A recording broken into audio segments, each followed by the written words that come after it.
What's up, guys? I haven't talked to you guys just head on in a very long time, and so I'm a little rusty. But I do be missing you. I do be missing you very dearly. I'm trying to not do the voice that I've been doing with guests. I've noticed that I've picked up a voice that's brutal, and so I'm trying to just be normal talking now. My voice switches from on stage to with a guest to when I'm doing stand-up. I don't really know who I am, but it's really good to be back here talking to you guys, and I've got a very special guest with me who's going to be with me every week at the top of every episode or at the end of every episode. We haven't figured it out yet, but welcome to the stage, Nora O'Malley. Hey guys, it's me.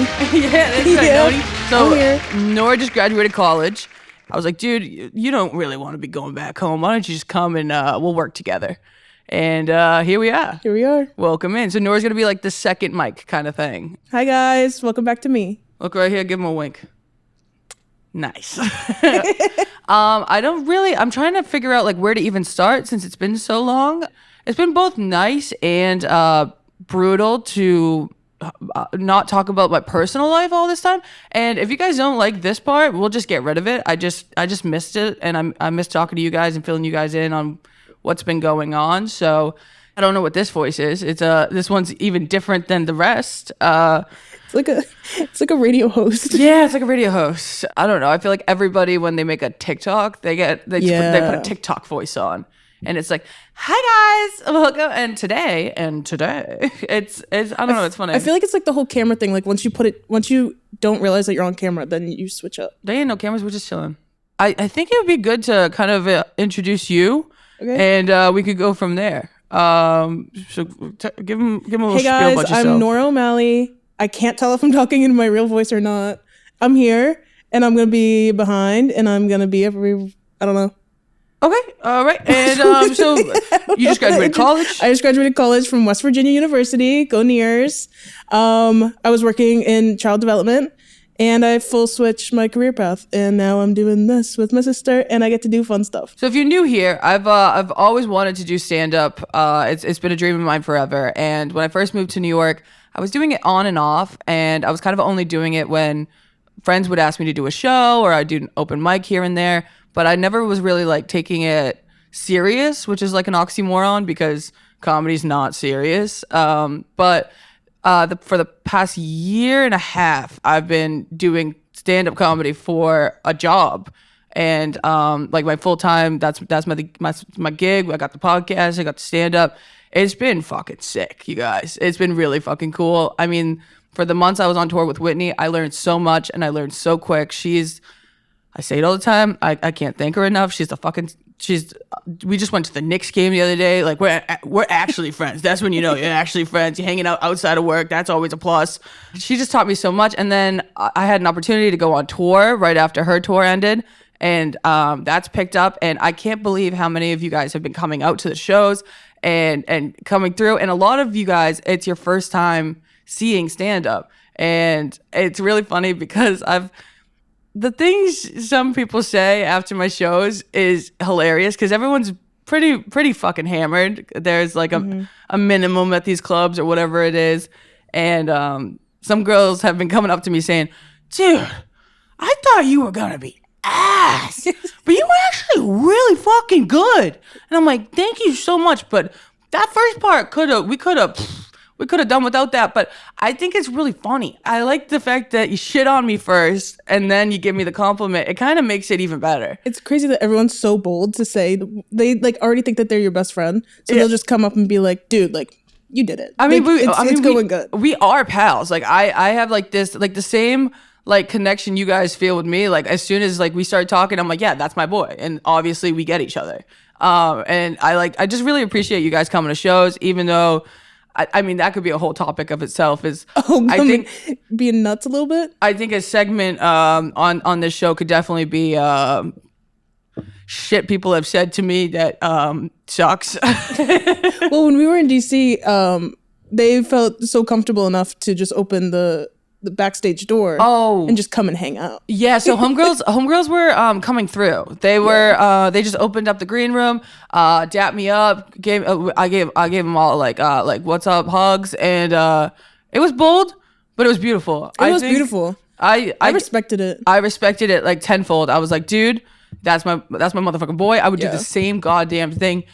Just don't let nobody else do that, please, because I'm trying to get my head in the game, Troy Bolton style. But even like, there's things that happen that I just like forget about because it's like so silly and random. I'll talk about it with like my other comic friends and then forget about it. But like last night, some girl came up to me after the show. She was ham, and she goes, "Really good tonight, great pace." Same girl DMs me later that night. You went a little fast tonight. I think you could work on that. They were giving you critiques? Dude, no, they told me my pace was incredible. Went home and said, "Yeah, we can work on this. I think you went a little fast." I think that we can fix this. I have the whole long thing. It's kind of crazy. Crazy. It's just so funny. Like, my DMs are insanity. She unsent the message. Of course she did. Yeah, no, that totally makes sense. Wait, I mean, that's awesome. totally fair. That it was kind of like a big paragraph of like what I could do better, and it was basically just change the pace when she already told me the pace was. That was the comment that she gave. Regardless, it's great having you guys come out to these shows. It's nice to see everyone. It is. It is really cool to like come out of one of your shows and have people like waiting and be like, "Oh my god, I was so excited to see your sister," and like your sister's awesome. Like, it's cool to see it from like my perspective when I wasn't seeing it for so long, like seeing how many people actually love and adore you and come out and watch you. Oh my god, that's So really sappy. sweet. Why did it take a camera to say that? So sappy. I've told you that before. No, it was really funny. I had someone come up to me last night again.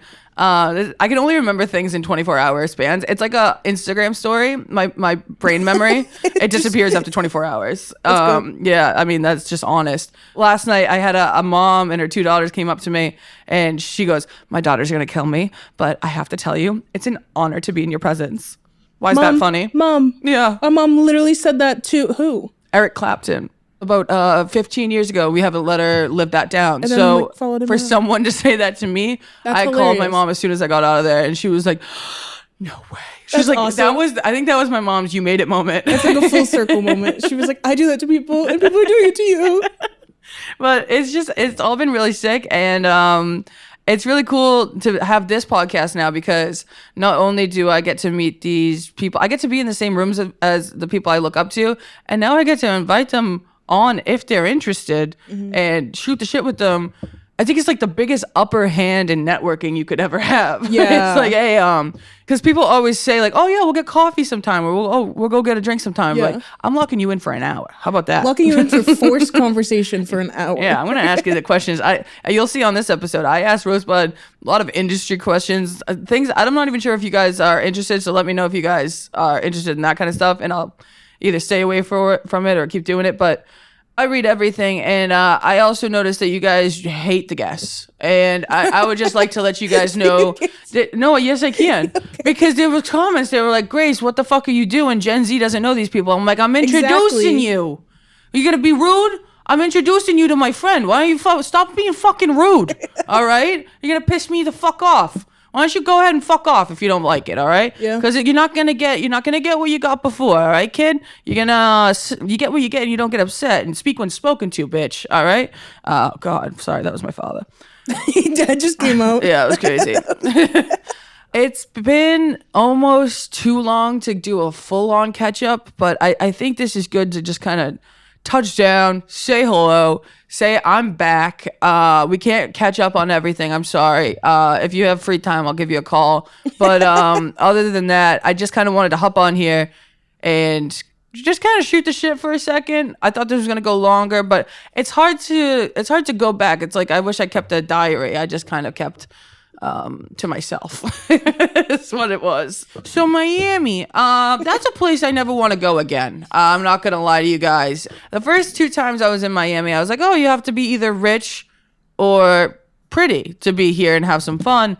And when I went down that last time, I was like, "Well, you know, I'm with a crew of pretties, and I got a couple dollars in my pocket nowadays, and so I thought I was gonna be balling." But here's the thing. Not the case. That is not the case at all.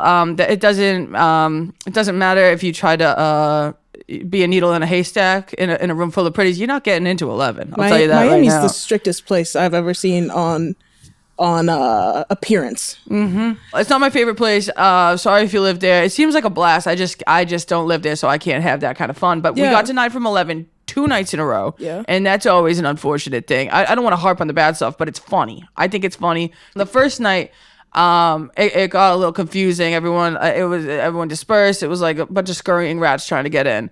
And then the second night, I was like, fuck this shit. I'm gonna buy a table. And I went to go ask the guy how much a table was, and he looked me up and down and said, flip-flops, get the fuck out of here. And I was like, all right, well, I understand I shouldn't be wearing flip-flops nowadays, but Okay, but on the other hand, people are wearing flip-flop kitten heels now. So like, what if you're on your tippy toes? I was gonna put a bottle cap at the bottom of my flip-flop. And you're like, these are designer. To call it kitten heel. I'm like, oh, they're mushiasho. You don't know? Mushiasho? I don't know how to say it. I'm not fashion. I'm not glamour. That's okay. But Miami was fun. We had a lot of fun. We went down there. We had a little bit of trouble getting down there, and then once we got down there, we had to play catch up because everyone was already at the party, and we were throwing it back. I packed like a dumbass. I haven't said dumbass in a while. Dumbass. Felt like a fucking dumbass. And I packed like this like weird outfit. I had like disco boots on. It was bizarre. I forgot about Every picture of me, I've got a double chin going. It's a lot of those you'll never see. The Loud Luxury boys were there. Those are my fucking boys. Yeah. Shout out Andrew. Shout out Joe. They rock. They fucking rock. Shout out Madeline. Come on. You guys rock. And we had Bote. Bote rocks. Bote awesome. solidified friendships forever. So Bote was I went awesome. into this, and this is going to sound like it is what it is. I went into this trip. I didn't know that other people besides unwell people were going to be there. And then I see Tyler Cameron. And I'm like, Tyler Cameron's going to be on this boat. I don't know why. I thought he was a douchebag. I don't know anything about him. I don't know anything about Tyler. I said this to him too. Yeah. Of course, because I fucking word vomit everywhere I go. But I go, yeah, Tyler, I thought you were gonna be a douchebag. You're actually a blast. This guy Rocks. This guy rocks. I love Tyler Cameron with everything in me, and Tate, his girlfriend, and then ever. the crew, Liv, the whole crew, Dante, Dante. Tyler's friends from home, and then Kendall, we were Kendall was rocking out, and Kendall's friend rocks. Put some respect on Grant's name. Come on. Yeah. I've never been so good with names, but this You're so crew, good with we names. locked it the fuck in, and It was so much fun. we were just ripping, having a blast, and yeah, it was a lot It was of fun. so much fun. After we got off the boat, we just kept going. So we went to the beach, and the beach was closing. And then we went to the bar. We stayed at the bar for a while. Then we went to a room, and then we all got ready for dinner and had dinner together. Oh, and I brought a +1+1. So I brought a plus. Unfortunately, I wasn't thinking because we were drinking all day. Yeah. But Connor Wood was in town, and I was like, yeah, Connor Wood can come to dinner. And then we get to dinner, and it was I didn't know that everyone had placemats and name tags, and I was like, ooh, Connor, I think I screwed up. And then they were like, "Oh no, we're gonna figure it out for Connor." They're very and then accommodating. We ended up sitting with him, and Connor and I. We were. Well, I'll speak for myself. I was fucked up. I was very, very drunk. I was acting a fool, if you will. I thought when I woke up the next morning, I wasn't gonna have a job. That was the kind of foolishness I was up to. It was. Yeah, it was one of those. It was one of those kind of nights. Oh, we had a blast. I made Kendall smoke her first cigarette ever. Oh my god! I didn't realize that it was her first one. I think you can share that. Yeah, you can. She posted it. Okay. Yeah. So it was so funny. We're with all these reality shows stars. Yeah. Reality stars. Reality stars. Yeah. They're just people like us, you guys. They're all lovely, really. But I don't know any of the lore because I don't watch The Bachelor. I don't watch Love Island. I don't watch any of the dating reality shows. So I just meet these people for what they are. And I have like a swayed opinion of them from what I've seen online and stuff. So it was like really nice to meet everyone just like as a person. Yeah.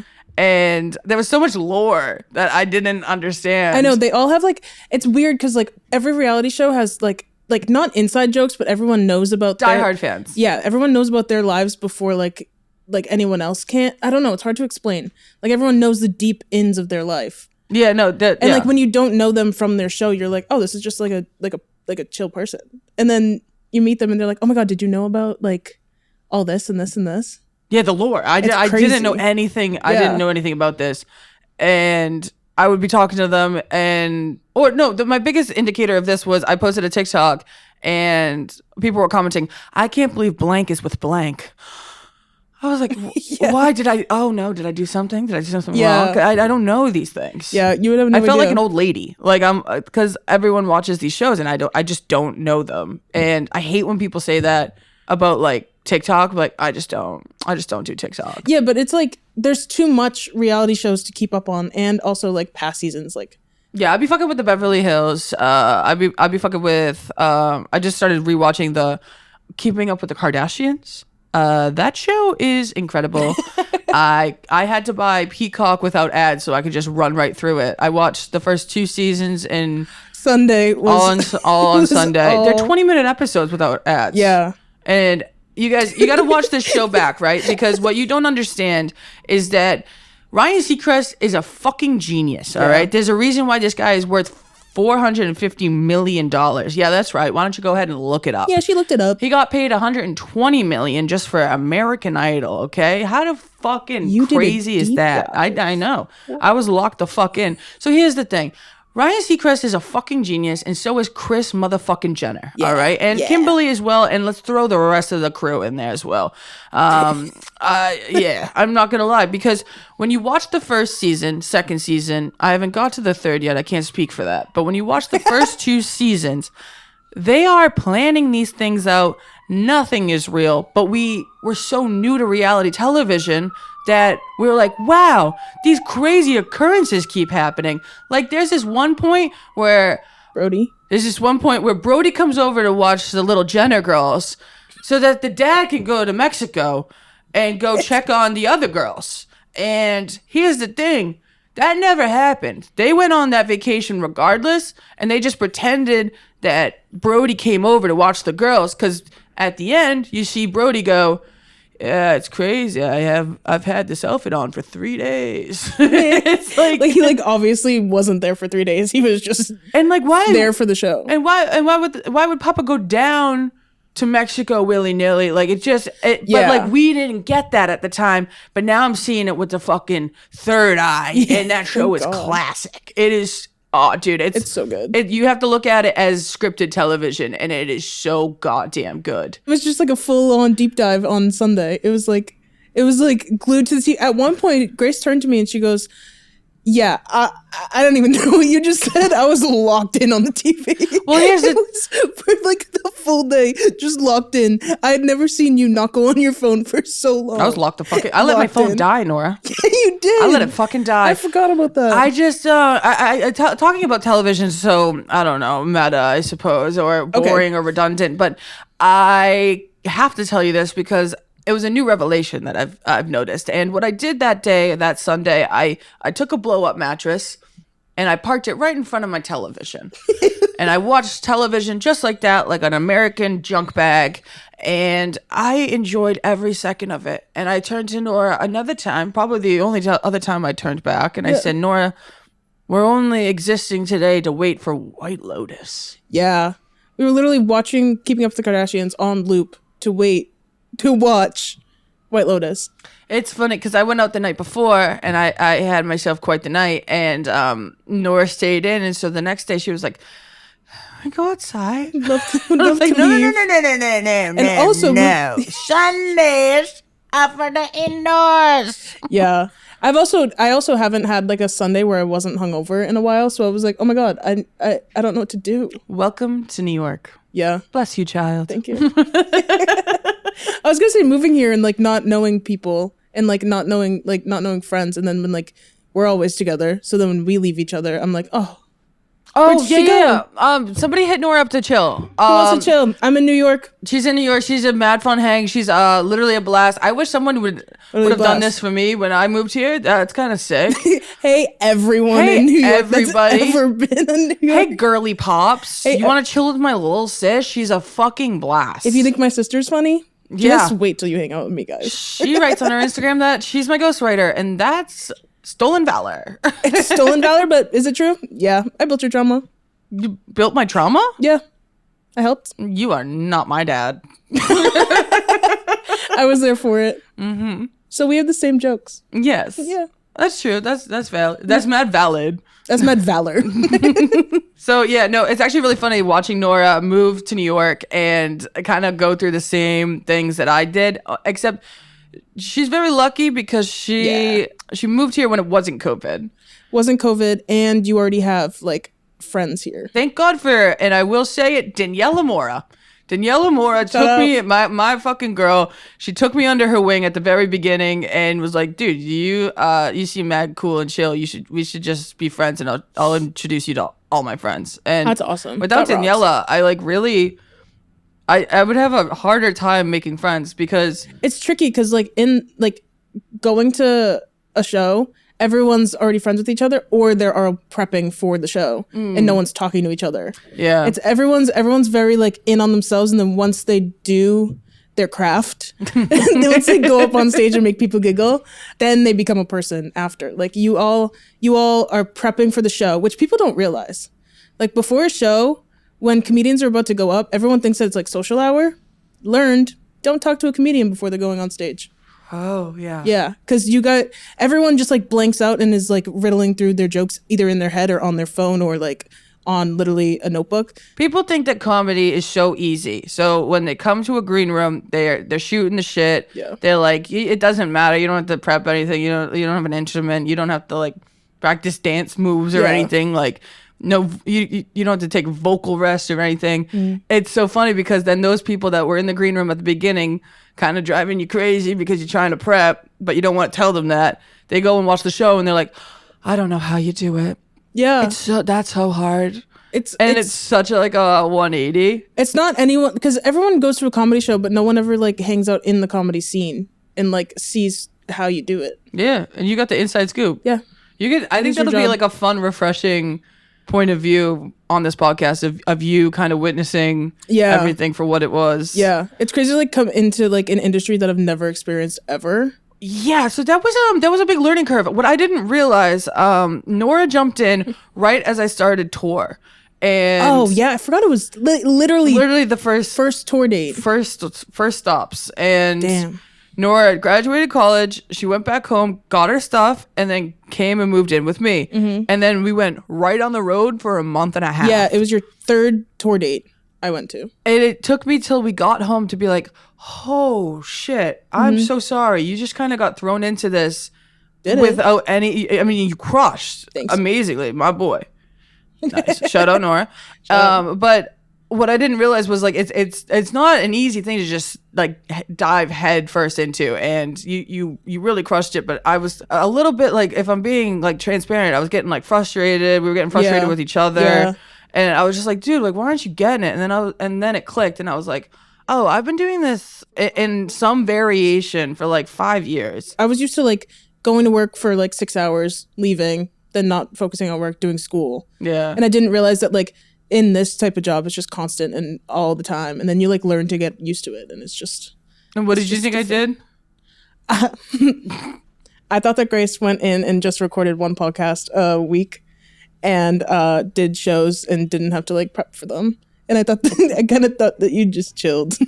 I kind of thought it was just chill. And it's not. Recently, she was like, I'm actually, I got to tell you something. I thought you were like, just like chilling, basically like just like being a bum all the time. I thought she just chilled in her apartment, like got to sleep, and then like would go film a podcast. Sorry. Yeah, no, it's all good. You don't see the behind the scenes until you're in the behind the scenes. And just thanks for being here, man. Thanks for having me. Oh, speaking of friends. Hi. That was something I wanted to say. You are my friend, of course. Yes. But when we had the podcast, I glitched. Podcast. The podcast launch. Why is that so hard to say? The podcast. When we had the podcast launch party, I took one look around and I was like, holy shit, a lot of these people, and there was a lot of people there. I was like, wow, geez, a lot of these people I met in the past year, and I consider everyone here like a really good friend. And so I don't know, it's like really cool that I've met a lot of like really fucking awesome, hilarious, like genuine people to be doing exactly what I've always wanted to do and making friends along the way. I thought you had to pick one, but you don't. You could do both, and it's been fucking sick. It's been very, very cool. And yeah, I just wanted to touch base. I've said that 1,000 times now.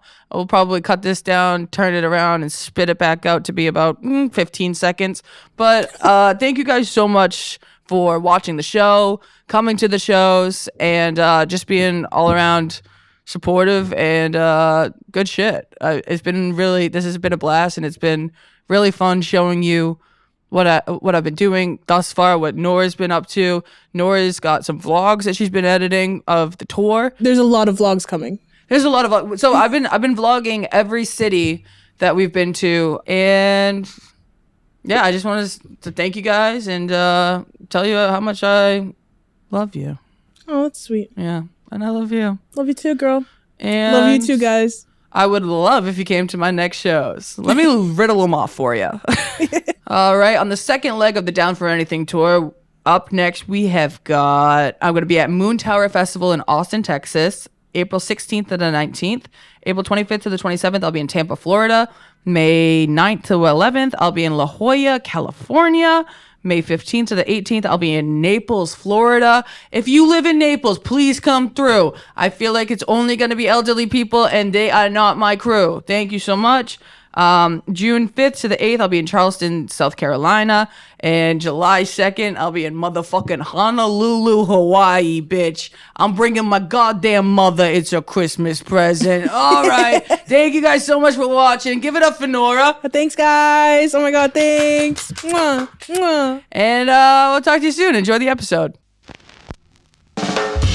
Coming at you live from a shady Manhattan studio, it's Disgraceful, featuring your gracious ginger host. Hey, watch yourself. Only I can say that. Okay, boss, whatever you say, you pay my bills. Give it up for Grace O'Malley.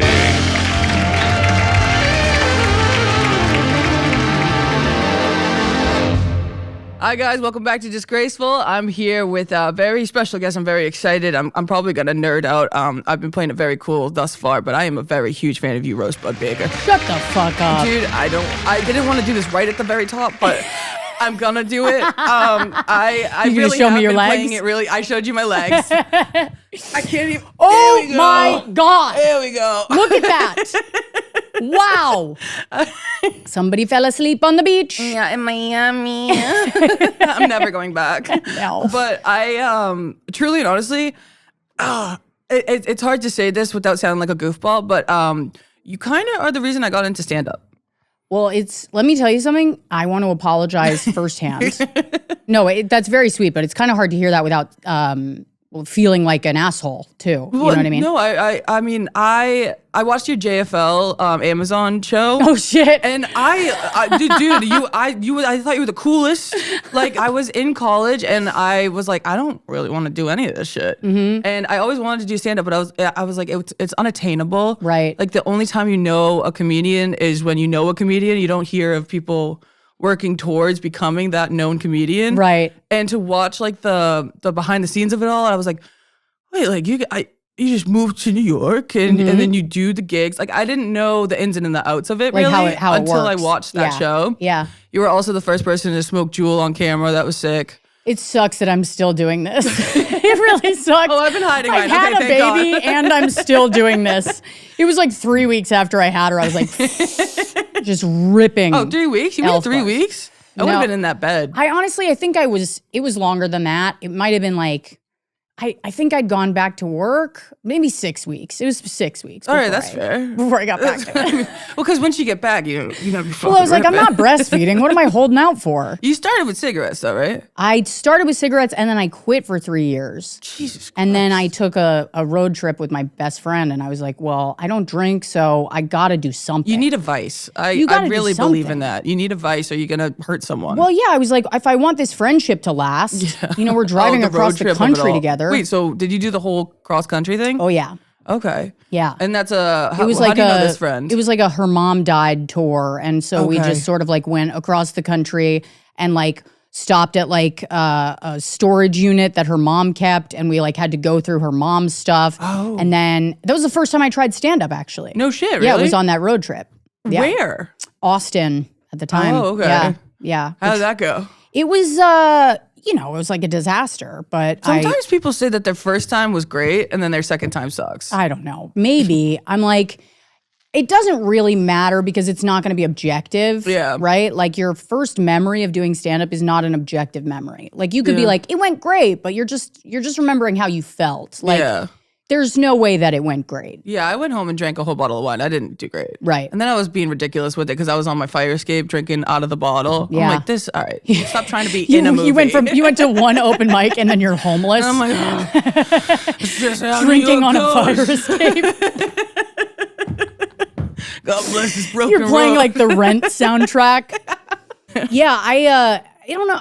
It was like not good, but I felt like, okay, this was fun. Yeah. You know? And then I didn't do it again for like 3 months, and then I tried it in New York. What was scared me the most was trying it here. Yeah. You know? What was the vibe of the room?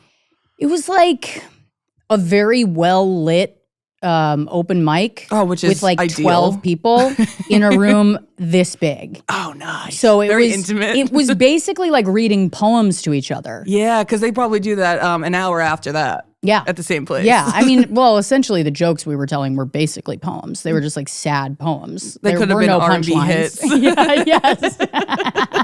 That's like the cross between comedy and poems is just R&B. Yeah. That's what they say. Exactly. I sat there looking around. I could make eye contact with every person in the room. They could see me. You know, if a tear formed in my eyes, they would catch it before it rolled down my cheek. And That's how it's close not it a was. really supportive community, so nobody was going to like wipe those tears for you. No. And nobody's like, that is kind of the beauty of stand-ups is that everyone's such a narcissist that they don't really care.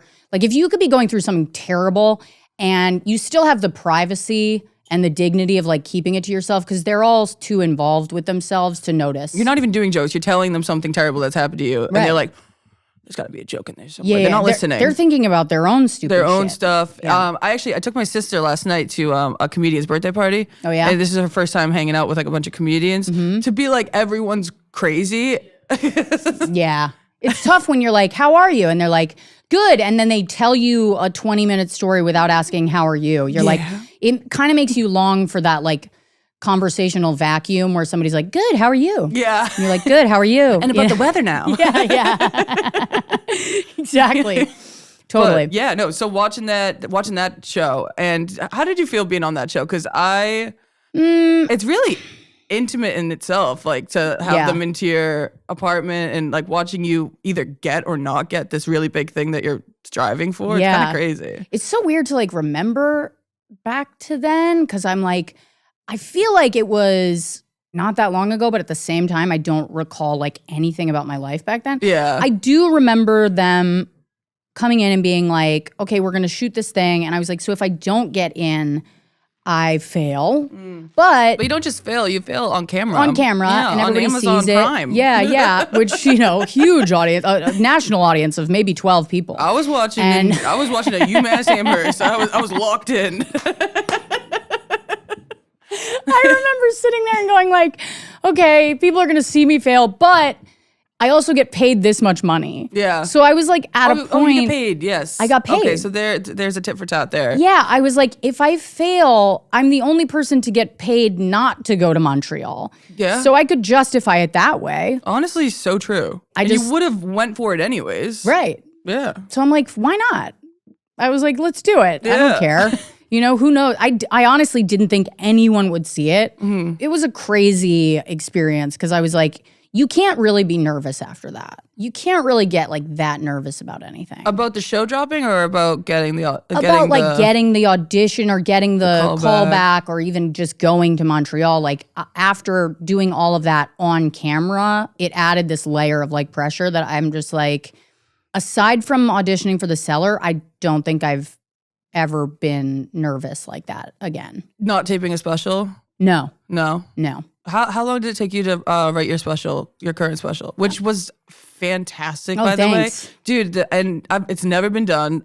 You're probably sick of. Tell me when you're sick of saying these things because you're on a press tour right now. Yeah. For the special. Yeah. I just thought it was such a great idea. So for Thank you. anyone who doesn't know, Rosebud taped her special, and she taped it both while pregnant and after she had her baby. What's your baby's name by chance? Minnow. Minnow. Yeah. That's an adorable baby name. Oh my Thanks. God. And then an adult name as well. Yeah, Sorry. yeah. No, it It's just is cute when she's the baby. It is specifically good for babies. I will say It that. is. I was kind of like, is that going to work when she's older? I was like, well, she can change it. I don't give a shit. You know what I mean? Yeah, why not? Yeah. No, that's a beautiful day. Yeah, I shot it like, I think it took, let's see, because I shot Whiskey Fists in 2020. Height of the pandemic, That's always perfect the time perfect to time. shoot a special. And then I took a while. I was like, I know I'm not going to like get something within a year. I don't have that much to say. I don't know what I want to say next. So I was like, let me just wait and see when something feels ready, and I'll know when it feels ready. And then I found out I got pregnant like 3 years later, and I was like, okay, well, I'm pregnant, so I guess I should put something on tape, but I don't feel like I'm really ready. Like I don't have that feeling of like, this is it. Yeah. So I was like, maybe things will change by the time I end this tour, but we'll see. And then I was like talking to Ryan Hamilton. You know him? I don't know. He's a great comic. But I was chatting with him and he was like, why don't you shoot like half now and then half later? And I was like, oh, fuck. That was going to be my question. Whose idea was it? Yeah. I thought maybe it was Yeah, yours. no, it was wow. 100%. I mean, I don't think he knew at the time that I was pregnant, or maybe he did. But anyway, I was like, so we shoot half pregnant, and then the other half is like a year later, because I really wanted to comment on what it actually feels like, because I know I'm not alone in this. I was terrified to have a kid. Yeah, no, I bet. And I was terrified to let go of like my life, which I loved. Yeah. And so I wanted to make something that kind of reported back to myself what it feels like. And I think it's like really helpful for like, because it's never really been done. Well, it's never been done for sure. But the just like hearing your actual experience, and like people do jokes like after they have a baby, like a little bit further on after, and then not while they're pregnant, not both. And so I don't know. I don't know anything about motherhood really. Yeah, no. So- Listen, neither did I. I fucking knew I not just one said thing. word sandwich. I'm But, sorry. but you're right. I think it's like this kind of thing where you hear about it like years later. You don't necessarily hear about it like right afterwards. Yeah. And to me, that's the part that's the scariest. Because it's not talked about. Right. Yeah. You just sort of like have a kid and then disappear for a while, and you're kind of expected to, and your friends are like, go get your mommy and me group. And you're like, what the fuck, guys? Yeah. You know, like. And then after you're done disappearing, they expect you to be like, I'm back and I'm so happy and Yeah. everything's perfect. And like I found a piece of myself that I was always missing. And it's like, it doesn't feel like that at all. It's Yeah. like a totally different thing. And I don't know. I just wanted to like, I just like reached this point in my life where I think women kind of get to this point where you feel like you either have to have a kid or you have to choose not to. And there's this whole group of people in between that are like, I don't know if I want one. Maybe you tried and failed and now you're not sure. Maybe there's this whole like spectrum of experiences in between. And I felt like I had a lot of those experiences, Yeah, like not just with the one, miscarriage, yeah. IVF, not knowing if I wanted kids after a miscarriage, kind of torturing myself with the question and then being asked the question a lot. And finally then getting pregnant by accident after IVF. which is happening a lot. Which, yeah. I've seen that's so, and it's so wild because at one point were you just like, oh, okay, we're all set. Well, I was like, let's just like get these embryos frozen and then we can go back to it if we ever want to have a kid. Yeah. You know, I can like plan it out perfectly and everything will go according to plan. And then, you know, I think I had my niece with me for a weekend and I handed her back to my sister and I was like, we're getting pregnant. And I like got home and just blew it up. Yeah. But I still had like, you know, crazy IVF drugs, I'm sure, like pumping through my veins. Oh, for sure, yeah. Like it was 2 months later, but I'm like, that shit doesn't go away. You're like full of hormones. Right? Yeah. Is that how that works? I think, I don't know. I mean, you're spending so much money. It should stay. Right. It should be in there for a little. Get a couple of months. It should be like It should be like Botox. 1,000%. You know what I mean? Yeah. It sticks around for a while. and then when you're ready to re-up, you re-up. You re-up when you're ready. When you're ready, and you don't have to if you don't want to. Yeah. So I just kind of was like, let me talk about all of these things because I want to make a special that talks about the whole experience and doesn't necessarily, and never makes somebody who doesn't have kids feel bad about not having kids. Because, you know, now that I'm a mom, Yeah. I've sat in on conversations between moms where they like talk about people without kids in this way that's like, to me, I'm like super like offended by, and I'm not somebody that like gets offended Yeah. easily. But when somebody's like, God, that just seems so empty, I'm like, they could be talking about you. No, and they are. The people who don't have kids, they're like, oh my God, I couldn't. They seem like they're in hell. Right. And it's like this back and forth of like, Yeah, and I'm like, I wish that women would stop doing that to each other and just fucking let each other live.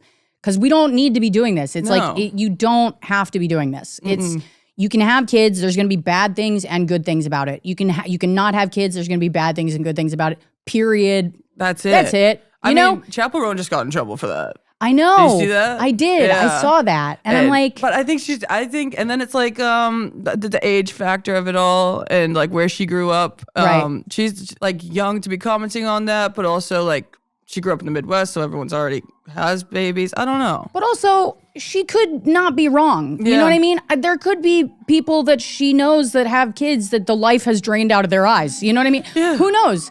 It sucks to hear that.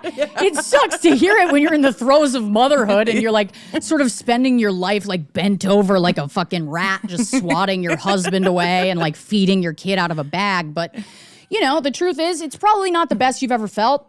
And I think They're bag feeding now? listen, that's me in an airport with my kid. I'm just like I've got like a fucking what are those like packets? And I'm just sort of like the apple juice squeezing. thingies? Okay. I was like, damn, they got rid of bottles? I'm like, eat the fucking Everything has changed. applesauce, you know what I mean? And so listen, I read that Chappell Roan quote. I was like, yeah, it would suck to read that if you're like her friend from home and you're Yeah. like, she just visited and Yeah, I thought it was a nice visit. That's tough. Yeah. That's the thing about podcasting. You lose friends. Yeah. Because you start spilling other people's secrets and they're like, well, I told you that in absolute confidence. yeah, you're like, yeah, but it was funny. Like, yeah, but I gotta use it. I gotta spill the beans. Have you ever done a joke and got someone's feelings hurt? Oh, for sure. Yeah. Yeah, I had like family reach out. This was like back when I was like starting in comedy and I Because had now the money's no, in, so they don't care. Yeah, they don't give a shit now, but like they used to like get so upset. My uncle got so mad at me because I think it was like when Hillary was running and I said that I had everybody was dedicating their vote to a woman. And so I said I dedicated my vote to my grandmother who wasn't allowed to vote because she was always too drunk to drive to the polls, and which was it was a fact. All right, it was a funny joke, and it was like it's just an easy joke. Yeah. And he was like, you need to do like a public apology, and I was like, to whom? I can write you a letter. Yeah, I'm like a public apology on Facebook. That's insane. You go Facebook Live. Like, I would like to apologize to the public. yeah, I know you guys really took offense to my grandmother's joke. Everyone's very upset, and especially my uncle. No, I just felt like, you know, they'd get pissed about stuff, but you don't. Everybody thinks a joke is funny until it hurts their feelings. Yeah, no, and, of course. You know, I've been there. I've fully been that person. So, meh, Yeah. it is what it is. It is what it is. You have to like kind of have a talk with them where it's like, hey, listen, you're not gonna love everything. Yeah, you can do that, but also it's like you can also just take your lumps. Like, Yeah. the way I feel about it, if you tell a joke and somebody gets offended, it's fine. It's Yeah. okay. They got offended. If you're that attached to the joke, like, that's one thing. If you need the joke, if you need to put it up. But it's also like, have a little faith in your ideas. You've Yeah. probably got more in there. Yeah. You know, if you're that attached to something where you're like willing to fuck up a relationship in your life, I don't know. You gotta really hone in if that's the case. Yeah, I'm just like, it kind of comes down to like what kind of person you want to be. Yeah. You know? I have jokes about my dad because he's hilarious in every sense, but the way he thinks, and they're jokes that they're not good enough, and he'd probably get bummed out. So I'm just like leaving him alone Right. for now because Yeah. I just not can't figure him out, Right. kind of thing. And So, it's like knowing that is kind of, I think, half the battle, yeah, right? I'd say. Yeah. I mean, when he came to see me, God, I he came to switched it see all you? up. I just read. My little sister, who's 11, Mm-hmm. she handed my dad a list of jokes for me to read on stage, and I was like, perfect. Yes, yeah. Just use those. Yes. They were awful. That's great. It was great. That's great. I love that. Like one of them was like, one time dad came upstairs and he said he was taking one slice of pie. He took the whole thing. That one was a classic. You're like, okay, she's got I'm the like, misdirect. there's something there. Yeah, there's something, you know? Yeah. That's cute. No, it's cute. It's cute. Yeah, I always feel like whenever my family comes to see me, I really, really hate it. And I feel like I've made it really clear that I would rather they not come. Yeah. I don't know if they think that I'm being coy or if they think that I'm like sort of lying. I'm like, I genuinely would rather you didn't come. And it makes it really uncomfortable for me. They always want to sit in the front. I'm like, I use the front to work. to fuck with And people. if I've got your dumb fucking familiar face smiling at me, it fucks with my work. It's too hard. Yeah. Did you have a premiere for your special? Yes, I did. And did your family go? No. Okay. My sisters are different though. Yeah, that's sisters, true. they hear the worst things you've ever said. So like stand up compared to what they've heard is like, they're not going to find anything offensive about that. No, we've already said everything you need to say. Right. Yeah. I do have a question about how does it feel watching yourself in a room full of people at your premiere? Oh, it's like the worst thing Yeah. ever. It is the worst thing ever. I feel like I always was like, I'm never going to do that. And then you get involved with Netflix, and you kind of have to. Well, yeah, and I was kind of like, okay, you got to have a premiere, and then you want people to watch it, Of course, so that yeah. because you can't, nobody's gonna watch stand up at their fucking house, like I'll put stand up specials on like for my friends to support, Yeah. but I'll literally put them on mute and like play them for my dog. Like I don't watch my friends stand up. I watch it. Will I grow out of that or something? Maybe not. I hope for your sake that you don't, but Okay. like. I have kind of gotten to the point where I'm like, I don't want to hear it. Yeah. I would rather like watch something that's not comedy. Yeah, that's true. Because I don't want to be working when I'm at home. That's fair. Yeah. And it feels like I'm working There whenever needs I to have be a to. disconnect. Yeah. And you've already heard the jokes 1,000 times probably Right. from a lot of them. Yeah. Yeah. So I just kind of am like, all right, I'll play it. I've heard it all pretty much. And I'll play it so that they get the views. Yeah.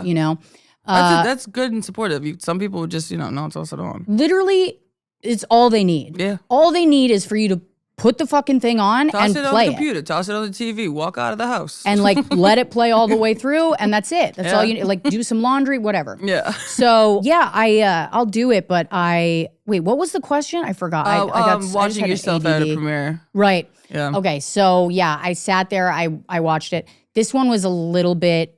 It wasn't as bad as I thought it was gonna be. I thought it was gonna be like crawling out of my skin, fucking terrible. But I did invite like my closest friends, so I knew they'd seen it. I'm sorry. Now I'm remembering. It was like really pretty. It had like flowers and Yeah. stuff. Yeah. It was That like a really cool. Frida threw it for me. Yes, yeah. And they were like, I had done like a collaboration with them, and they just came out with like a breast milk ice cream, which I'm telling everybody is my Wait. breast milk. So I thought that was fake. No, that's real. That's real. I thought it was think April Fool's a little early. I think it's breast milk flavored, which I don't know what that means. Oh, I do. Of I don't course. know. You've dabbled. Well, I guess we've all dabbled, right? I mean, I've dabbled. Yeah. Yeah. I bet my mother's nipple off. What are you gonna do? She's got switched. she's got a one-eyed torso. I feel like Broken headlight. that's great. I feel like I just kind of got through it because I was like, these people know me. They know they're just watching it, whatever. Yeah. And I also felt like, because I directed it, so it was like, that kind of allowed me to feel a little bit more removed. Yeah. Okay. Because when you're directing it, you're not really watching yourself as a stand-up. You're watching it like for shots, and you're watching it for like cuts. Mm-hmm. And there were certain like cuts that there was like one cut or one like sound, one moment in the sound where I was like, that something fucking happened and I missed that somehow. Yeah. And that kind of was like a moment where I was like, ugh, Oh, like but how did I nobody miss else that? notices But nobody that. else noticed Yeah. it. So I was like, oh, okay. You know what I mean? Yeah. And the transitions from you being pregnant to you not being pregnant, it was so seamless. Like, and Yeah. so that was you were directing all of that? I That's was crazy. directing, yeah, but I have to give 100% credit to Kelly Lyon, who's the editor of that. She was amazing. She's like just incredible editor, and I'm so lucky I found her. I was like, I really need a woman to edit this, and I talked to her, and she had kids too, Yeah. and I was like, oh, okay, so you get it, Yeah. And I said to her, I was like, there's 2 specials here. I was like, I have this concept. If you can make it work, great. If you can't make it work and it feels like we're kind of shoehorning anything, I was like, then just keep the second hour and we'll just release it as like the second hour and not do the concept. Because I was like, if you have to decide between the two, just err on the side of funny. Yeah. I don't give a shit about the concept. I don't have to do that. Thank God it worked out because it's like the coolest thing I've ever watched. Yeah, like, it I'm really so is happy. so cool. You must be like really pumped. Like when she sent it to me, I was like, Kelly, now I'm like, I don't know what to do anymore. Yeah. Like, I'm like, now I'm like, I kind of had let go of the whole idea of doing this as like 2 specials in one. She was like, just go with whichever's more interesting to you. And I was like, well, no, that's easy. it's a classic. Yeah. Yeah. Well, so when you get the Netflix deal, and this is like the nitty gritty. This might, I don't know. I'm just curious personally. You get a deal with Netflix or do you shoot it first? Netflix had asked me to do this set for Verified. It was like a Verified stand-up. It was like shorter sets. It was a bunch of comics doing shorter sets leading up to me shooting the first hour. And I told them, I was like, what's the contract in terms of like exclusivity? Because the material that I'm working on now, I want to keep for the special. Yeah, a lot of people watching on my show that they're new to comedy, so they don't know a lot of it. You're right. So basically, Netflix kind of buys your jokes. Yeah, to dumb it down. Yeah, really. For a short period of time, they own the material, and there is like, with like those Comedy Central sets, like Comedy Central will own those jokes for like a period of like 9 months. Oh, is that how it is? Or 2 years, Okay. or depending on what the contract says. Gotcha. Yeah, so I was like, what's the deal here? Like what? And they were like, well, it messed with when I was trying to release my special. So I was like, I don't think I can do it because I need these jokes for my special, and my special isn't coming out for a while, but, and I explained it to them what I was trying to do, and they were like, oh, well, we'll buy that. Oh my God. And I was like, oh, well, if you'll buy that, then I'll write new jokes yeah. for I'll this. do both. Yeah, and I'll just do both. Yeah. And so I wrote a bunch of jokes like within like a 2 to 3 week time period and just did those on Netflix Verified and kept the rest for my special. That worked out. That was like the best deal of all time. It was fucking awesome. That's like so sick. No, it was really awesome. I was like, what the fuck happened? Were you pregnant at the time? I was pregnant at the time, yeah. Okay. Yeah. So when we did Netflix Verified, I was like, it was even later. So I shot my special and then I shot Netflix Verified after. Oh, no shit. Okay, Yeah. wow. And then I shot the second half of my special like a year later. Wow, that's crazy. Yeah, it was insane. I was in so much pain during Really? that time. Yeah. I remember like being backstage and like putting my hand on my stomach and being like, last one. I was like, last one, just hang in there. You know what I mean? I was like, dude. I was like, this is it. No more touring. After this, I just get to sit on my fucking ass and wait to give birth. And that's all I did. That's brutal because I don't even think of that. I just think of like pregnant people being so happy. My mom always says, oh, this is my favorite. I loved being pregnant. I'm like, what? That's not what people say. I think that's how you remember it afterwards because you fall in love with your baby so much that you just like, you sort of idolize the time period. But it was... you have the receipts. I got receipts, yeah. I showed my fucking underwear on Netflix because I straight up like split my pelvis in half before I gave birth. I had something called SPD where like your pelvis, there's like a joint that holds your pelvis together and they loosen up during pregnancy. And this is, are you gonna barf? No. You sure? No.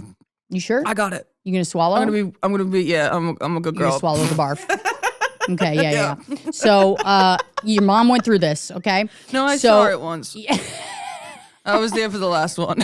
It was fucking, that's where my mind She went. made you watch? Yeah, well. What? I was there for her. That's what I'm gonna do. I'm gonna make Minnow watch if I have a second one. It was like the I worst. won't have a second, but I would. It was the worst form of birth control. Yeah. Or the best. The best. I'm not sure. I would say the best. I don't know. Yeah. But so the pelvis. Right. So the pelvis splits. And it's like, it looks like 2 elephant ears, right? And they were just sort of like moving like this. There was no thing to hold them together. It just, they were just like this. And you're walking like that? Yeah. Oh, and wow. so you can't walk. You can't like, it just feels like your pelvis is getting ripped apart and it feels like your vagina is going to fall out. And so I went to the doctor and I was like, it feels like my pussy is going to fall out. And the doctor was like, just tape it. Like tape it together. The fuck you mean? Like handed me an ace bandage and was like, just sort of wrap this around your hips and that'll sort of hold them together. This is 1876? That's what I'm saying. Like- I was like, you gotta be kidding. That's wild. You gotta be joking me. And then there was like another thing where I could put it like underneath. I literally showed it in the set because I was trying to tell a joke about it. It wasn't really working. And so in the middle of my set, I was like, they just have to see the underwear. And so I just fucking lifted it, and I was like, I just sort of snapped. It was like, it looks like I'm wearing a fucking dildo with no dick on it.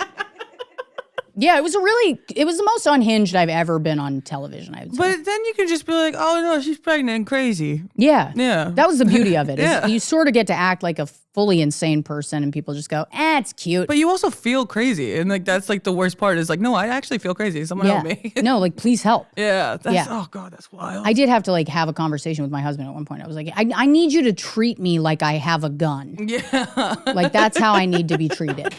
And that's just basic, like, no matter what I say, just act like I have a gun and I'm pointing it at you. And I promise I'll get better once the baby's out. I hope. I don't want to spoil any of your jokes, but that just made me think of your one joke where You can spoil it, by the way. Okay, Yeah. where your friends are like, "Oh, how you feeling, girl? Like, Poppy girl, you all right? Oh, yeah, you yeah, okay?" yeah. And I can just picture like, how that must be. "Mama. Like, how you doing, mama? Mommy. Like, Mommy. That's classic. Yeah. Dude. Like, I don't know. I don't want to kill it, but I'm not really loving this. Dude, it's so good. Yeah. The whole special is just like fantastic. I'm glad you said that, because truly, when you write, as a comic, you're like, if I write jokes as a mom, it feels like you're like walking into an open grave. You're like making like a motherhood special. You're just it didn't like, feel like that. that's what I really wanted. Because like, I know exactly what you're talking about. Like, there's like this pivotal, like, now you are a mom comic. Yes. And that's a great thing as well, but Of course. that's not what you wanted to do, and I could tell. Right. And it was really great. Yeah, It was like thank you were you. still like you as a person, not as a mother. That's what I wanted. I Yeah. was like, I wanted to maintain that I was like my own person having this experience. Yeah. And it's kind of what I've struggled with, like, even in motherhood. It's just like, that is the toughest part of motherhood, is maintaining your sense of self. Like, while also having like a part of your body walking around outside of the world without you. Yeah, Like, no, that's true too. And then try not to fuck it up. Right. What's something that you ran into where you were like, I don't have an answer for this as a mom? Like every single thing every Yeah. day. Because Yeah, you that's think true. you're going to have an answer. You think it's good, like so simple when you're like, you see a kid fall down and cry, and you see the mom like freaking out. And try not to call it a pussy. Yeah, and you're like, and you're like, just let the kid pick itself up. You know what I mean? Like, Trying not to parent other people's kids has been a problem. I was the best parent before I had kid. Yeah. I had a kid. I had it all figured out before I had a kid. And then you hear your kid cry and you're like, oh, it feels like my skin's on fire. Oh. And you literally don't know how to react, because what it does to your nervous system to hear your own kid cry is like, that was so wild. Oh, that's crazy. Yeah. And so it's like it's really that like immediate connection. Yeah. That like you feel hear like people say, but you're like, oh yeah, shut up. I feel like when she cries and I don't know how to like comfort her, or if I'm trying different things and it's not working, I literally feel like I'm in a plane that is going down. Like, I'm just like, like, it's so, and you just have to learn how to like calm yourself down while feeling like that. And that's the craziest part of it. You're not the deadbeat. You're not the deadbeat mom that you thought you were gonna be. Yeah, I thought I was gonna be that, but it hasn't turned out that way. I don't know. It sounds like you're crushing it. Really. I mean, you're catering to the baby crying. Well, that's number one. Let's not say things we can't take back. You That's know what I true, mean? that's We'll true. check in when she's 18. I have a kind of a segment that I've been doing, and basically I'm auditioning each guest to see Okay. if they want to be my new co-host. Okay. And so I have a series of questions if you would. Oh yeah, absolutely. Blush. Shoot. All right, first question. Where do you consider God's country? My bed? Mm-hmm. My bed. Okay. For sure. Or maybe Morgan Wallen's private plane. I don't, if he's not on it and it's mine for the day, I'll know, take it for a joyride. fuck it. Take it for a spin. God's country. By the way, I just wrote don't- that when we came in. it does not match the vibe that was in the building. Like Really? like when I saw that online, I was like, was there something going on that I wasn't aware of? Oh, that's crazy. I mean, I'm on the update side of things, so I'm not really Thank God. like, I will say, you've saved it. Oh, no. I haven't. I think it's great. It's this been year. going great. It's great. Without me, it has been going fucking Oh yeah, great. sorry. You know You're what I not mean? allowed to say that. She saved it, I think. But it's been awesome. And I feel like when I'm over there, I don't know what the drama is Yeah. on the other side of the show. So I asked, I was like, was there something going on that I was like not? And everybody was just like, no, we didn't know. Oh. There was no bad vibes, you know. It was odd when he walked off the stage. Everyone was kind of like, what? Yeah. You know, and then when he was dying to get back to wherever God's country is. Right. Have you ever had somebody kind of like come up to you and then like when they walk away, you're like, are they mad at me? Oh, that's it. Yeah, everybody. It was kind of that, you know? Yeah. Like, that was pretty much it, but we didn't know why or like, and nobody had done anything shitty. I don't know. I have my theories. You have theories? The country music scene is just, yeah. You think it's probably better? Do you think it's better for him to like be like above it for like his fans or The something? way I see it, it's Sorry. And God bless you. God, thank you. That actually feels right. Yeah, why not? I'm really sorry. No, I'm sorry. My manager has told me to stop burping on podcasts. Wait, and yeah, that I was can't seem to stop. that was a beautiful sneeze. Thank you. That was Thank a great you so sneeze. much. God bless God's country. Let's call it the country side of things. Thinks that they are the jocks and they see you guys as like the theater kids maybe, Yeah. and it's still high school. I think that's the best way They I are can put theater. it. Well, everybody at But it's SNL is a theater political, like kid. politics are involved now, so Yeah. it's like a little different. Right. I don't know. Yeah. It's so funny because everyone's vision of everyone else is so cartoonishly off now. Yeah, It feels like. I know. There's no like, because we're so busy like performing ourselves online and stuff, you forget that people are like fully fleshed out people outside of just what they post. Yeah, what I just said was terrible. No. I think It kind of was. I 100% agree. Where Yeah. you're like, this is this group of people and that's true. Yeah. But then you're like, I don't know. It's just like, I feel like sometimes I'll, like my vision of like a Rogan listener is so cartoonishly off probably from who listens to Rogan. Yeah. You know what I mean? Because look at me. I'm a normal girl. Yeah. Exactly. So like it's not all like, you know. It was a joke. It's all, but I'm not saying that you'll be average completely person. off, but I'm saying I think that my vision of it, because I'm not like a part of that world, is just not. I literally asked ChatGPT this the other day. I was like, why is my view of someone like so off from what they actually are? We're using ChatGPT as God now. I've been talking to ChatGPT because my therapist is off for 3 weeks. He's in the Bahamas because he's a Damn, dude. selfish asshole. That is kind of crazy. Yeah, I'm like, I don't even know where you fucking get off. In the Bahamas. He gets off in the Bahamas. I guess so. While I get off with Shaking it there. ChatGPT That in is- my office. I don't know much, but I don't think that's a good idea. It's probably a bad idea. I think that's not good. But they, I think it said ChatGPT really could good tell things. you to kill yourself. It has. Yeah. I mean, not me, but Yeah. other people. I think it's Yeah. been like a news story where it like told teens to. Oh, kill really? themselves. Yeah. Oh, wow. Yeah. But also like, it's listening to you. You're training it to tell you what you want to hear. No, it's true. It knows you better than you. Yeah. So maybe it is a good idea. I've came back around on it. Listen, as long as you're not like suicidal, I think you're probably okay. But also don't, you know what? Actually don't. I didn't say that. No. Yeah. I didn't say that. We'll just cut that before that and make it bad. A good old gotcha. Yeah. It'll be SpongeBob. 5 minutes later. Anyway. Oh, I thought you handled yourself. This is just a segue. I thought you handled yourself so great on Z-Way's show. Because thanks. I don't think I could. I don't think I would be able to. I think I would probably sit there and say, sorry, hey, I'm sorry. And I'm also sorry. And did I mention I'm sorry? I kind of felt like that was what I did. I feel like I sort of, because like you can go on Z-Way and you could be like, if you're gay or you're like Mexican or like, you know what I mean? You can kind of push back. If you look like me and you go on Z-Way, you got to just be like, yeah, I fucked up. And like my family history, yeah, it's okay. Yeah, I'm gonna take the L sorry here. about that. You know what I mean? The guilt of association, I suppose. And that's just really what Morgan Wallen is. Guilt of association. She texted me that it got more views than George Santos, and I was like, I wanted to be like, Thank that God. that doesn't feel like a good thing in this case. I'm like, but also I'm happy that your view, like I know a view and a click is good, but I'm like, No, it was really good. I couldn't. I can't stand my ground like that. I've changed my opinion 3 times already on this podcast, and it's my show. well, listen, I know I'm a bad person. Yeah. Okay, so if I go on Z-Way, I know that like I know what I've done wrong, and I know I know.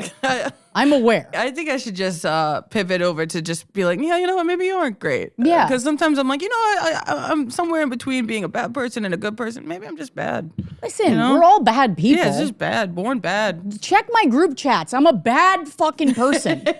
Okay? But like, don't though. Dude, would you rather your notes get out or your screenshots? I think screenshots. Screenshots? I think screenshots because I could just tell the people, yeah, I was talking shit about you. Yeah, no, that's true. You know what I mean? Yeah. Sorry. Yeah. But also look at what you posted. It's crazy. Yeah, I mean, like, yeah. You know, most of the people that I've screenshot, I could say to them to their face, like, you doing okay? That's how I feel. I'm like, I really think if it ever blew up on me, I'd be like, you know what? I would have said that to you Right. if you brought it up, and now But you my have. notes are like genuine feelings that are embarrassing. Yeah. You know what I mean? Yeah. I'd Like, rather ruin a relationship than anyone know how I'm actually thinking. Yeah, like know my sad thoughts. Yeah. You know, I just no. That's I don't for want. ChatGPT and ChatGPT That's only. only for ChatGPT to then use later against me, probably. That's very fair. It's just me texting at work. When will I ever feel normal again?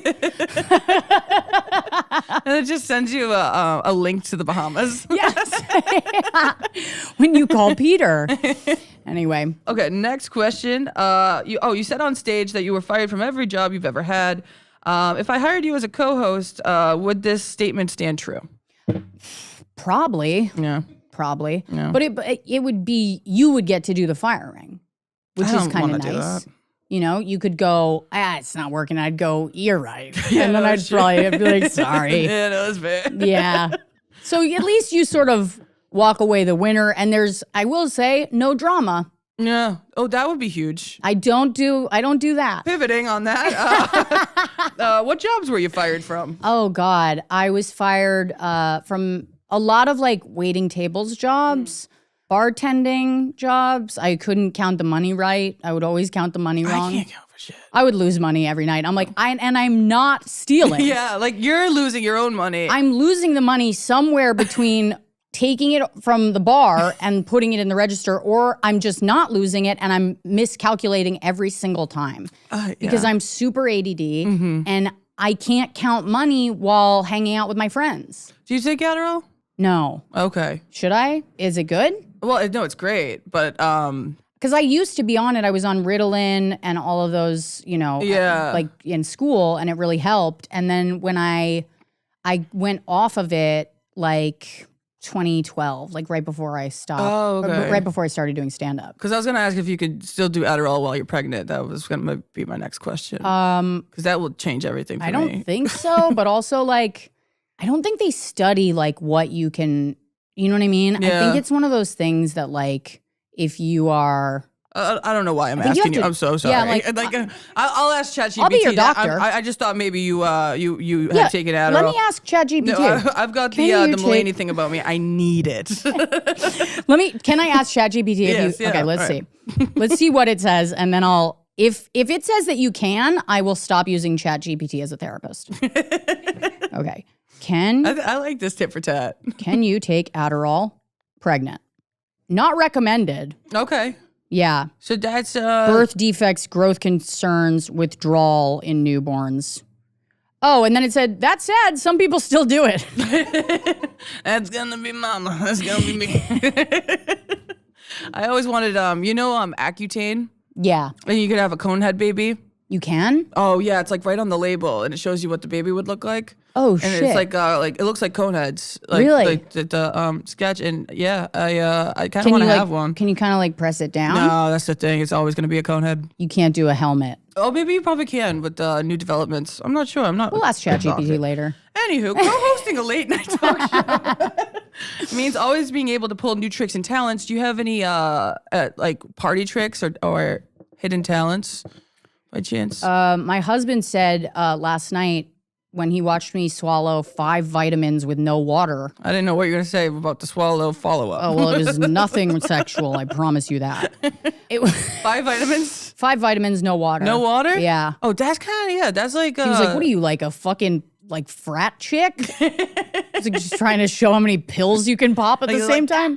Yeah, he was like, that's insane. That is kind of insane. And then he poured me some water and he was like, just for me. I'm like, no, I'm a man. Yeah, I was like, I can got do this. it. You punch a drywall. But I can swallow 5 vitamins at the same time. Wow, that means you could probably swallow No 5 water. ecstasies. I probably could. Yeah. Yeah. But that's old. That's The ambulance in a is for past me life. outside. You hear the ambulance reserved outside. it. When you hear me say 5 ecstasies at once. Oh, it's April Fool's Day. Right.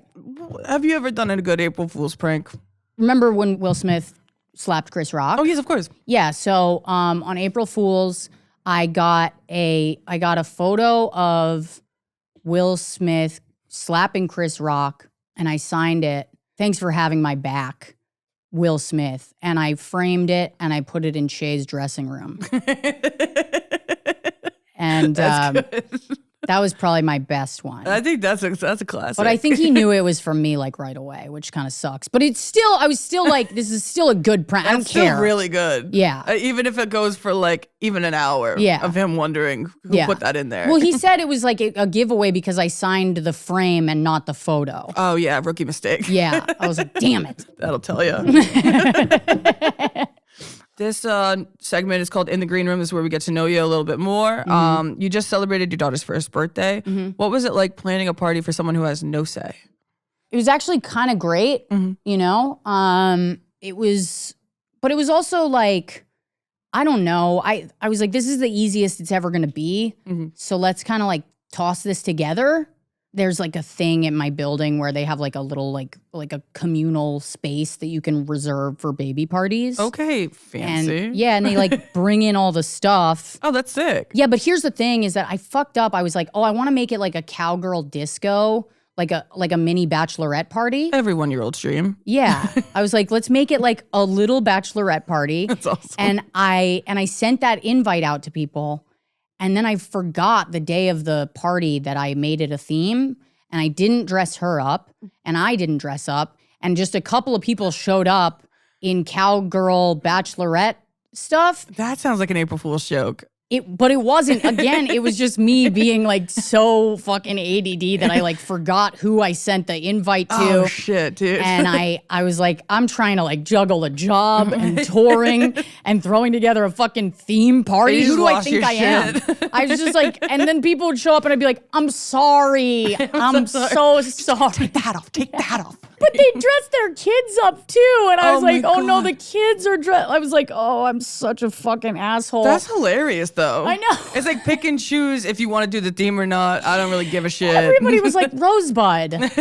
Come on. Like, I went to the fucking eye party. I know. I'm like, I'm sorry. And I didn't follow through with the decorations either. Like the decorations didn't match the theme. I was like, fuck it. I mean, that's fair. I mean, Yeah. you're wearing like 1,000 hats and it's not a cowboy one. I know. I'm still embarrassed thinking about it. I feel like I'm getting red thinking about it because I feel like genuine shame when I think of people's faces when they walked through the door with their kids dressed up as cowgirls and I was like, sorry. It's like Carrie, like got your ass. I know. It was like the meanest mistake you could make. Anyway. It's all good. Yeah, You'll so get it was a on the disaster second. is what I'm saying. You'll get it on the second. Maybe you'll just pick disco or cowgirl next year. I'm not doing a fucking No theme teams. ever again. No teams. I don't do well with themes. I don't do well with them. I can't commit on the day. I don't know what to do. I have all these ideas and then it comes the day of and I'm like, oh, what the fuck? Exactly, because you don't know what do this. you're gonna feel different the day of. Yeah. And it's like a great idea when you come up with it. Yeah. But like, no thank you. Like the day that once I have to do something or dress a certain way, I don't want to do it anymore. Yeah, no, I don't. And I'm like, well, and then you start doing, who the fuck do they think they are asking me to wear fucking dress up all white? I don't have all white. Right. I can't do this. Everything I have is stained. Yeah. Everything I own looks like a stained old napkin. Every you know? white I've ever owned it's getting thrown out the next day. Yeah. I've never reworn white. Oh no, the pits look like they've been fucking dipped in some mud or And something. you can't get rid of that for whatever reason. No. It's there forever. It's because I'm filled with poison, apparently. Oh, speaking of poison, as a I think you smoked JUUL before I saw Chappelle smoke JUUL on stage. And as a fellow JUUL retiree, which flavor would you want to feel in your lungs one last time? Oh, mango. You know it's mango. Oh, You know it's got to be mango. cucumber though. Oh, I forgot about cucumber. Limited edition. Yeah, it's like a spa JUUL. It was really good. It was really good. It was really refreshing. I'm so grateful you actually reminded me of that. That's Yeah. like a core memory of mine. I would buy But one for upwards of maybe $300. Yeah. Just one. No, I remember the feeling of it. I Oh, remember being like, oh, I feel like I'm at the Four Seasons about to get a massage, It was you know? classy. It was sleek. Yeah, they Oh, hand you dude. that with like a glass of water with the cucumbers in it. Oh, come on now. I'm getting a mud bath. I'm in the Bahamas. Yeah, what am I, my therapist right now? Oh, next question. You're married to a comedian. Mm-hmm. Was it hard while dating trying to find someone that matched your humor and kept up with good banter and jokes? Dating is that's a generous term for what I did, Mm. which was mainly wait until I was lonely enough to sleep with someone on the road. You know? Yeah, I'm getting there. Yeah. So that was pretty much my dating experience. Wait, so how did you guys meet on the road? So, Me and Andy met like years before at a party in Williamsburg, like, which just sounds like the fucking premise of a show that Yeah, no, I've premiered in 2010. I've seen that. Yeah. So we met like it was at Bar Matchless. Did you start comedy when Matchless was still around? No. Okay. So Matchless was like, it was a little bit like Knitting Factory. It was like one of those shows that when you're coming up as a comic, you're like dying to get on. Yeah. Are there those anymore? Don't tell. It was Don't Tell, Okay. essentially. Yeah. So like Matchless was just like, it was hosted by, I think it was Nimesh and Che, Kevin, and then Mike Denny was a host for a while. Anyway, so it was just one of those shows where you loved it, and it was like all the bookers that you wanted to know were there, and all the comics that you loved were there, and it was just so fucking fun. Yeah. It was just like a good hang, yeah. Yeah. And so we would, and Mindy Tucker would take photos, and it was like, it was just like our scene. Yeah. And we went there for New Year's Eve, and I met Andy at a New Year's Eve party there.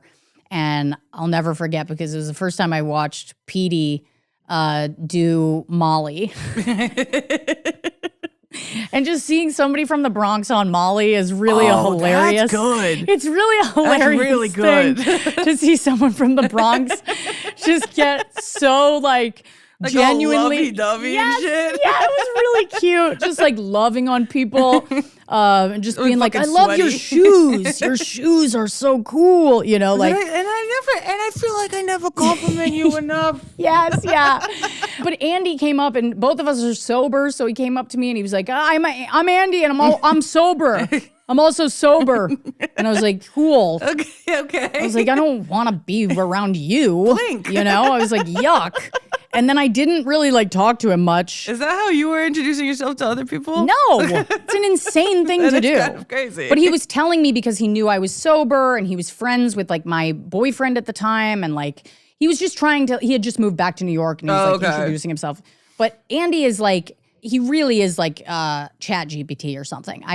He like walks up to people, and he kind of has like this like ski bum energy where he's just like really genuinely curious about like who you are. You know what I mean? Yeah. And he's like, I'm sober. And I was like, cool, like weirdo. Like he's just being nice, but you Yeah. see it as like a threat. Yeah, and he's not blinking, and his spine is like really straight. So I was like, and I just sort of like walked away from him. And then later, when I was like single, and after I'd passed at the cellar, I ran into him, and he was like, both of us were very awkward and hadn't spoken to anybody all day. And you know what that's like when you're like in the hotel room all day, and then you come out and you're like, What time? Yeah. You guys want to get like a sandwich or something? Like I want to do one of those like get ready, like those wake up videos that guy did, that Oh my Ashton God, guy. yeah. But it's just me coming out of the room after a day on the road where it's just like 5:40 p.m. and it's me going, hello. What did you guys do today? It's just running up to different people being like, Hello. So I ran into Andy and he was like, it's my first time talking to people. And I was like, me too. And he was like, yeah, do you ever do that thing where you're in your brain and you're going like, good blinking? Yeah. You're like talking yourself up while you're trying to maintain a conversation where you're like, you're making good eye contact right now. And that is the something autism of comedians. Right. There it is. Yes. And I was like, he understands me. Yeah. Like no one had put into words exactly what my experience was. And it kind of went from there. Like we'd hung out. It's not like that's when the romance sparked, but we hung out a few more times. And each time I hung out with him, I was like, this man gets me on a level that no one else seems to get me. Yeah. And I felt like I could be myself in a way that I couldn't with anyone else. So that's actually what everyone hopes and dreams for, really? yeah, it's awesome. And now I have to be honest with you, and it's a beautiful love story. Now I'm wondering about my blinking. Now, yeah. now I've gone into my blinking. Since you said that, I'm like, no, it'll make am you. I doing good on the blinking? I know. Like, look at the floor. Look at it. Don't stare. We could just sort of stare at each other for a while and just see it. I'm so scared. Okay, and we're good. Me as your co-host. We just spend the first 5 minutes going. Or just like directly into the camera. How's our blinking? Prolonged eye contact. We doing okay? Which camera do I look in? Okay.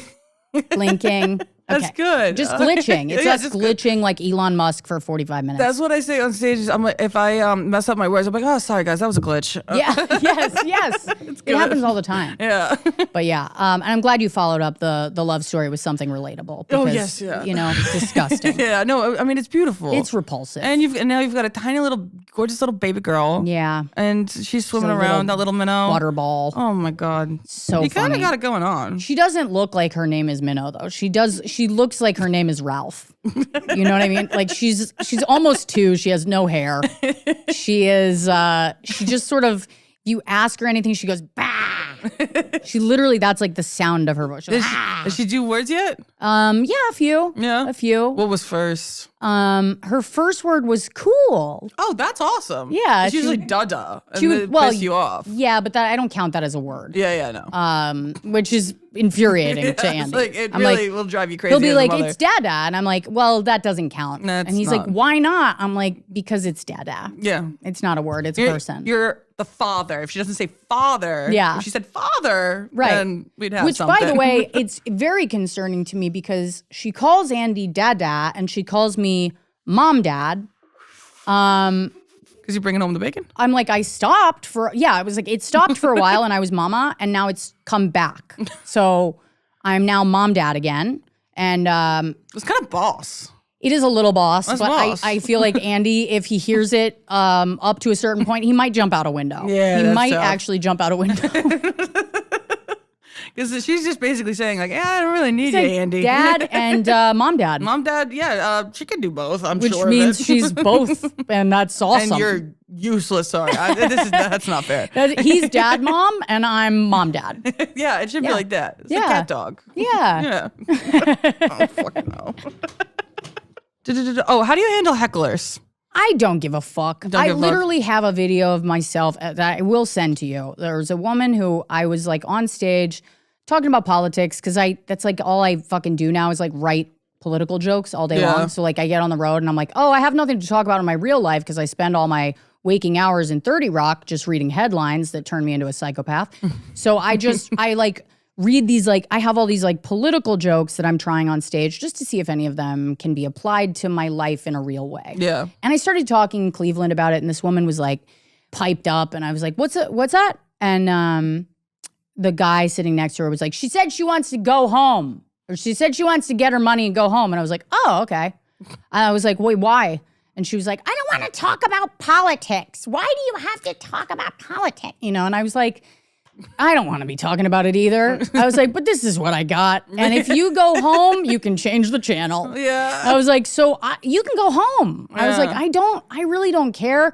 It's not something that like, if I'm working on an hour that actually has a structure to it that I'm like kind of married to, or I'm trying to like work out the order of something, then I get a little more pissed. Mm-hmm. But right now, like where I'm at, Like where you're just trying to figure I'm out starting a new, from zero, yeah. I'm kind of like, if people pipe up, you don't have to like throw anybody out. Yeah. You know, unless they're like they literally want me to talk about something else, which I'm like, I don't have. I'm like, do you have suggestions? Yeah, like now we're doing improv. Right. Yeah. But that's fine Yeah. because I think when I first start with an hour, I'm like, I don't know what I'm going to talk about next. I could start with like an idea of something. Whatever it is that I think my next hour is going to be about, it'll end up being about something completely different. Yeah, that's kind of how that works. I'm like, it doesn't fucking matter right now. Yeah, that's so true. But I generally think that I like to keep the vibe good. I like to kind of keep it respectful. I don't love when people are like shouting out in the middle of a joke that is clearly a joke. Yeah. But it's part of live performance. No, it's true. You know? And You comedy don't do it in the theater, though. well, comedy's widely disrespected, and I think we all got into it knowing that. Yeah, for sure. You know? Oh, do you have a rider? Yes. What's on your rider? That's such a good question. Thank you. I'll tell you what used to be on my rider first. Oh, I feel like that would be fun. Sugar-free Red Bull, gummy bears. I think I added a fruit plate later, and then Classy. it was one vape. Oh, you can ask for vapes? Yeah. That's crazy. Yeah, so I would ask for a vape. Just Do you in see case, my eyes light up? Yeah, because if it dies, you know what I mean? You get well, there I and you're bring like, 10. Yeah. Just in case they run out. oh, I always have like 14 in my purse, but Me too. I'm always like, just in case, Oh, you you know, know. you never know. That's good. So yeah, I always ask for a vape. And then I went on tour with Chelsea. Oh, okay. And when I was opening for Chelsea, I was like, oh, this is a classy That's fucking a rider. great show. You too? Yeah. I would, damn. It was really fun. That's really fun. It was really fun. That's cool. And I was like, whatever's on Chelsea's rider, I was like, I want that. But I'm not gonna ask for everything because it's like, I'm not Chelsea. So I was like, one thing that she did have that I thought was so fucking classy was one charcuterie board Oh, yeah, that's fancy. with like meats and cheeses. That goes above and beyond the fruit plate. No shit. I was like, this is a straight up girl dinner. Like if I don't like what's on the comedy club menu, I can just eat that. And that's all you can really, I don't know. I can't really eat before I go up. I have the opposite. Really? Yeah. You have to eat? I don't eat all day before a show, and then I fucking gorge myself before I get on shit. stage. It's so bad. No, I mean, I get just that. fart through my entire first set. Because, I mean, the food is just so damn good at those clubs. Yeah, it's just fantastic. You became a writer on SNL. We have 3 minutes left, all right? You got to go back to work. It's okay. All right. Okay. Time check, 2:27. 2:27. All right. Don't panic. Just ask me, and we'll see what we get to. Favorite SNL after party memory? I have to ask. I'm sorry. I'm sober at every one of them. I don't really have like a memory from one of those parties that's like, what a sweet fucking. It's like a work party that I have to go to after I've finished work. Yeah. Nobody's gonna like this take, but I I know, this is pretty boring. I just don't want to be there. That's fair. Yeah. That's fair. Yeah. I'm always like, I have a family and I want to go home. Yeah. And I don't want to be spending Sunday like trying to parent my fucking toddler after like and feeling hungover when I didn't even drink. Yeah, because you can't go out and like go out for too long and feel hungover. Yeah. Yeah. You can literally Like, do it not without getting rest. You can do it just by getting dehydrated. Yeah, drinking too many Red Bulls. Yep. Yeah. And every Sunday I wake up, whether I go to the party or not, I wake up feeling fucking hungover and feeling like I can't answer simple questions about my own self. Well, that's fair. It's your like one day off, and then Monday is your Sunday, right? No, Mondays I go back. Oh shit. Yeah. Oh, so I thought it was Tuesdays.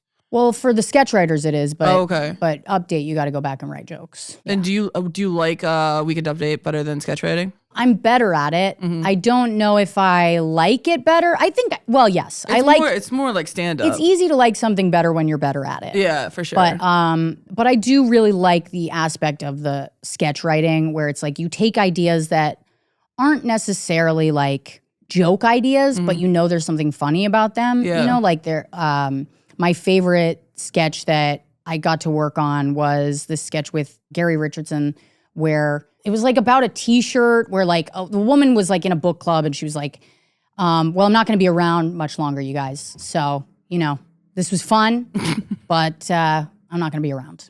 And they were like, why? And she was like, I didn't want to break it to you guys this way, but I'm going on Shark Tank. I got the call. And they're like, what? I didn't know you were an inventor. And she's like, yeah, well, I am. And she's like, she takes out this t-shirt that just says, don't ask me if I'm okay. I'm okay. But if everyone starts asking me if I'm okay, I might start crying. And that's the whole idea. So good. And it's like, it was so fun to write, and we were laughing so fucking hard writing it, and it like did not do well. And it was one of those sketches where we were like, okay, well, we thought it was funny. I think that's fucking hilarious. And, yeah. Especially because like when it's on paper, I'm sure it's like it's laugh out loud while writing it, and then it's like We wait, were hold dying in the room. Yeah. Like, it was so fun to write. And then, but it's like, I miss that part of it. And that kind of like, just, you get to produce your shit as a writer there. So that part's really fun. You kind of get to see, like, you have input on the set and on the props and on the costumes, and it's that I part is didn't awesome. know that. I learned that from the documentary for the 50th. Every writer should have to do that because you learn how to write from a producing standpoint. And then you can understand a producer when you work on another thing. Yeah, and you go, oh, I see. Like you don't want this joke, not because you don't like the joke, but because you don't want to be talking to props about a bloody leg. Yeah. And I get that. Yeah. So like, is the joke really that necessary? Do we really need to be talking to props all fucking week about a bloody leg? So that's kind of the idea. Okay, you got bloody leg right here. Yeah, bloody leg. No problem. Right there. I know somebody we can call. I'm ready. I'll be ready. I'll cut off my leg. She picks one scab, that thing's gonna go. It's gonna go for days. Dude, so gross. I think You have to be getting aloe on that. Yes. Yes. I've been lathering. I've been I'm trying to do my best, Okay. Listen, we're all trying to do our best. And that's really what it all is, and that's kind of what your special's all about too, really. We're all doing our best, and it's never gonna be good enough, and that's okay. And for the last question, what is your walkout song? My walkout song is Beck, I'm a Loser. Oh, that's Yeah. good. Yeah. I didn't think that was gonna be it. That's really good. I like that. Yeah. Because it makes me feel like one every time they ask me what my walkout song is. You're like, I don't know. I'm a loser. Yeah. I'm a loser, baby. That's the one. That's good. Yeah. Wow. All right. Well, thank you so much. Thank you for having me. Sorry, we're kind of cut short, but you got a job to do. Maybe I'll just quit my job and we'll stay here for the rest of the day. Okay. I'll call Cooper up right now. Okay, great. Perfect. All right. Bye, guys. See you next week.